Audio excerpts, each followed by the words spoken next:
program. But first, joining me now with reaction to tonight's first presidential debate is Florida Senator Marco Rubio. Senator, how are you? Good to see you. Good to see you. You know, this is the thing that really was almost stunning to me in terms of the dominance of this debate. Everything from body language to substance.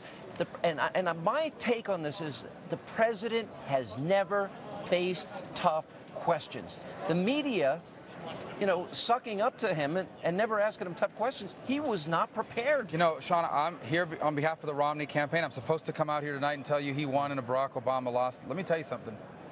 I'm not saying it because they asked me to. It is absolutely true. I mean, there's no way you could watch this debate tonight and not reach that conclusion. But look, I don't want to approach this as an athletic competition.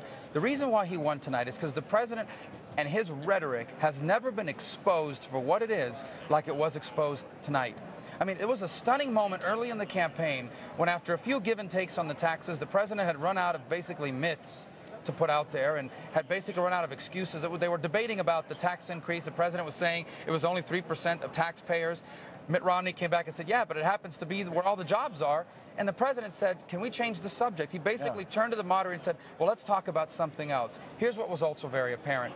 This president you could see it in the body language. He was so uncomfortable talking about the economy, about debt, about taxes, because he doesn't understand it. I think for the first time tonight, he just doesn't understand how jobs are really created. I actually tweeted that out tonight. He doesn't understand economics 101, and Romney just kept trying to explain it to him.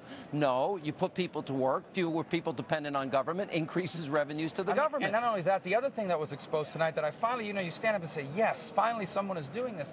The president's attacks against Republicans and against Mitt Romney is built on a bunch of myths. This whole thing about, oh, we have tax credit to send jobs overseas. Mitt Romney turned to him and says, I've been in business for 25 years. I have no idea what you are talking about. Yeah. That was a stunning moment. The president had no comeback for that. You know what else stood out in my mind is when he kept saying, well, but this is Bill Clinton's plan. Bill Clinton hasn't been president for the last 4 years. And Romney kept going back to 1 in 6 Americans in poverty, 25 million unemployed Americans, 15 million more Americans on food stamps, 49 million Americans total. 4 years you have been president. Yeah. Obama was almost running as if he never held the office. Look, I think all of Barack Obama's attacks against Mitt Romney are based on myths, but things that just aren't true. Yeah. Now, you can get away with that in a 30-second commercial. You might be able to get away with that in an interview with a journalist or two. But when you're standing face-to-face with someone who is ready to call you out on it and explain why you're wrong, you're not going to get away with it. And that's what happened tonight. He was exposed. The president and his entire agenda was exposed tonight,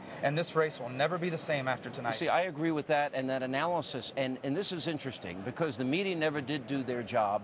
And Mitt Romney went in there with a lot of confidence, kept looking him right dead in the eye. Obama's looking down, didn't have answers. I mean, anecdotes that didn't fit the question or the moment. He was meandering. You know, who was it? Bill Maher actually tweeted out, I think he really does need his teleprompter.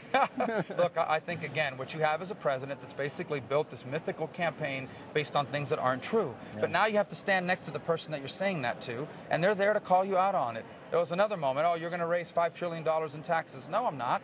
That's what Mitt Romney's answer is. I'm not going to do anything. In the debt. I'm going to raise $5 trillion in the debt. He says, I'm not going to do anything with the taxes that increases the national debt. The president had nothing left to say. He wanted to move away from that topic. Yeah, it was interesting because he was trying to explain to Romney what Romney's plan is. Right, that's right. The other thing is that the media was claiming, leading up to this debate, that Governor Romney had not been specific. When he went through, for example, where he stood on health care, what was wrong with Obamacare, the choices that he'd make differently on Medicare, on Social Security, all of these things, and the economy and job creation.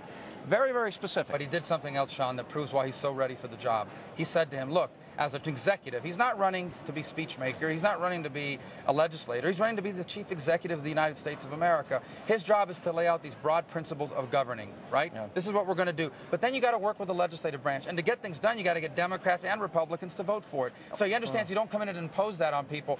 Barack Obama, he just wants to impose his campaign speeches and shove it down the throat of the American people, like Obamacare, like the stimulus. It exposed why he'll be effective and Barack Obama will not. And very likable, too.